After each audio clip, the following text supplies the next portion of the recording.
En la antigüedad, no todo el conocimiento era público. Había enseñanzas que se guardaban bajo llave, protegidas por el silencio y la oscuridad de los templos. A estos ritos secretos se les llamó misterios. Mientras las religiones públicas ofrecían sacrificios abiertos, festividades masivas y procesiones, los misterios eran el reverso oculto, reuniones en la penumbra, accesibles solo a quienes estaban dispuestos a comprometerse con juramentos sagrados. Imagina caminar en la noche hacia un santuario, iluminado por antorchas, una multitud en silencio, pasos solemnes que resuenan en las piedras. Las puertas se cierran detrás de ti, y lo que sucede dentro se convierte en un pacto eterno. Jamás podrá ser revelado a los profanos. Esa era la atmósfera de los misterios.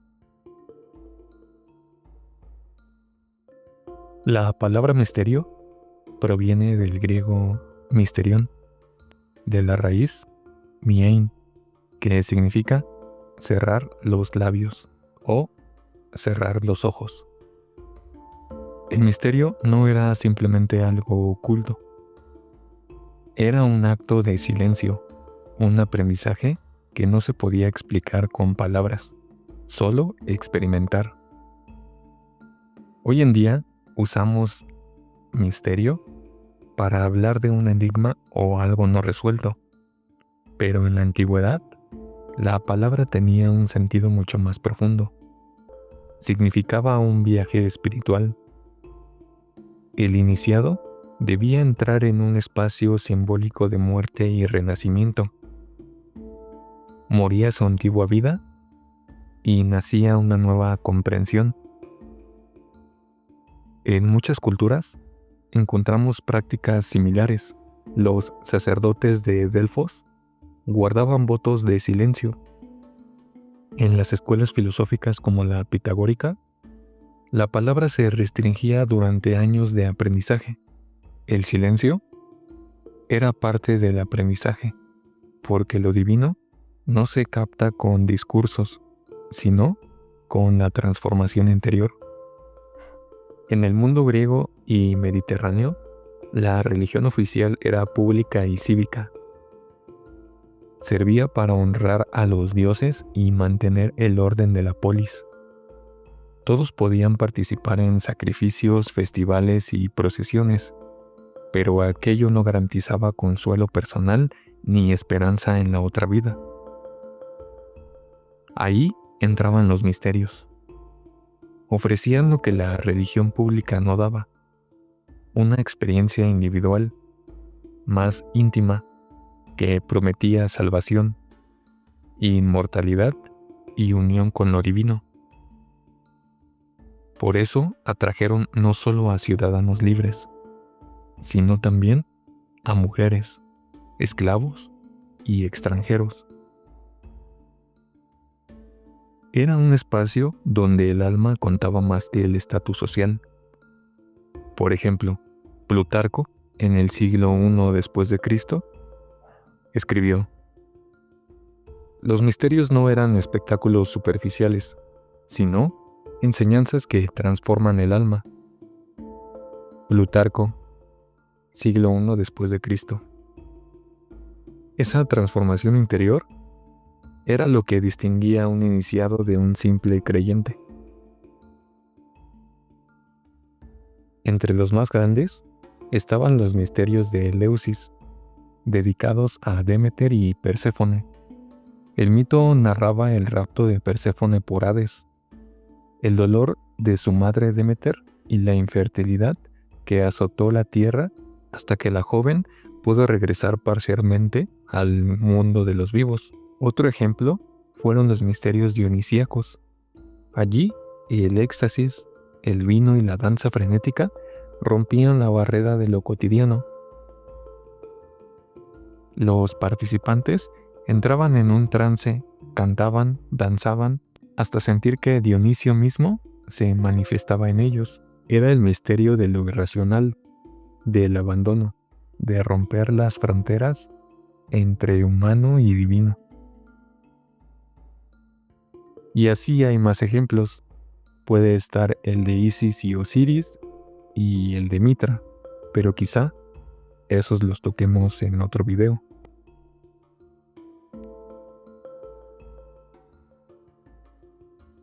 En los relatos de Eleusis y otros cultos, se hablaba de una división entre misterios menores y misterios mayores. Los misterios menores se celebraban en la primavera, en el santuario de Agra, junto al río Iliso. Era una preparación. Los iniciados pasaban por ritos de purificación, baños rituales y pequeños sacrificios.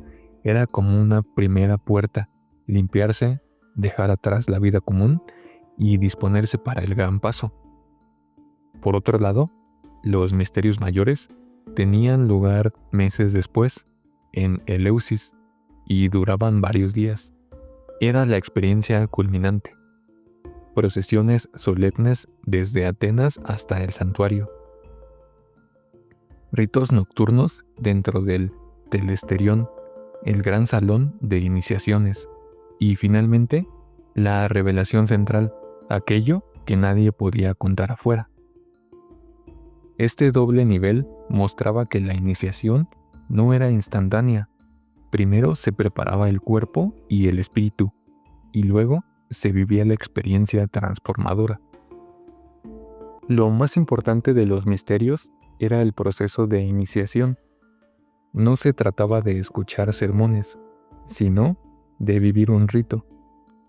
Los aspirantes pasaban por purificaciones, ayunos, baños rituales, pruebas físicas o simbólicas. Después llegaba el momento central, el ingreso al santuario. Allí, según los pocos testimonios que sobrevivieron, el iniciado se enfrentaba a símbolos impactantes, luces repentinas en la oscuridad, representaciones dramáticas del mito, palabras solemnes que nadie podía repetir fuera del templo. El secreto se guardaba celosamente. Pero algunos iniciados dejaron pistas. Por ejemplo, el poeta Píndaro, en el siglo V a.C., dijo: «Bienaventurado aquel que ha contemplado los misterios, pues conoce el fin de la vida y el don divino del comienzo». Esta experiencia se describía como un viaje al inframundo y un regreso a la luz, morir simbólicamente para renacer en la sabiduría. El legado de los misterios. Con el tiempo, los misterios fueron perseguidos y desaparecieron, pero su huella quedó grabada en la cultura espiritual de Occidente. Platón tomó de ellos la idea de que el alma es inmortal y debe purificarse para regresar a lo divino. Plotino, en el siglo III, habló de la unión mística con el Uno, usando un lenguaje cercano a los ritos iniciáticos. Incluso el cristianismo heredó elementos: el bautismo como iniciación, la Eucaristía como banquete sagrado, el lenguaje de muerte y resurrección. El gnosticismo en particular recogió lo más esencial de los misterios, la idea de que la salvación no viene de fuera, sino de un conocimiento interior, una gnosis que despierta al alma y la libera del mundo material.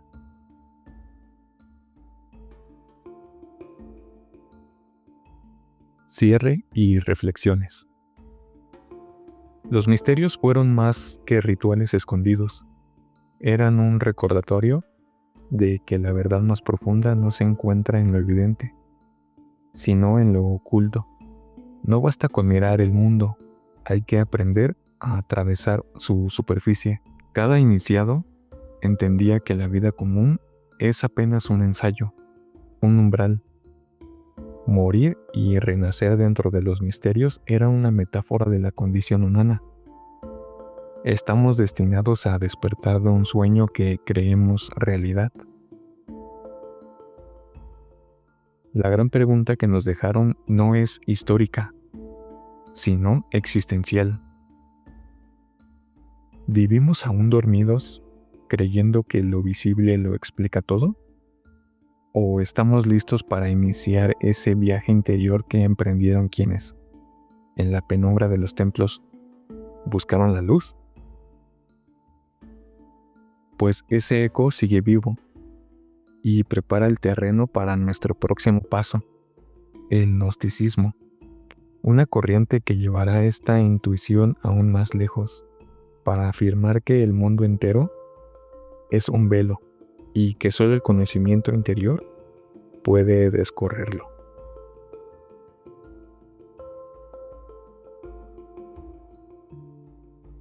Quiero agradecerte por haberme acompañado hasta aquí, por darte el tiempo de escuchar y abrirte a estas ideas que nos llegan desde tan lejos, pero que siguen tocando nuestra manera de entender el mundo. No es poca cosa detenerse en medio del ruido cotidiano para mirar hacia atrás y preguntarse qué hay detrás del velo de lo visible. Tu tiempo y tu atención son valiosos y este espacio existe gracias a que lo compartes. Ojalá estas palabras enciendan en ti más preguntas que respuestas, porque en ellas comienza el verdadero camino del conocimiento.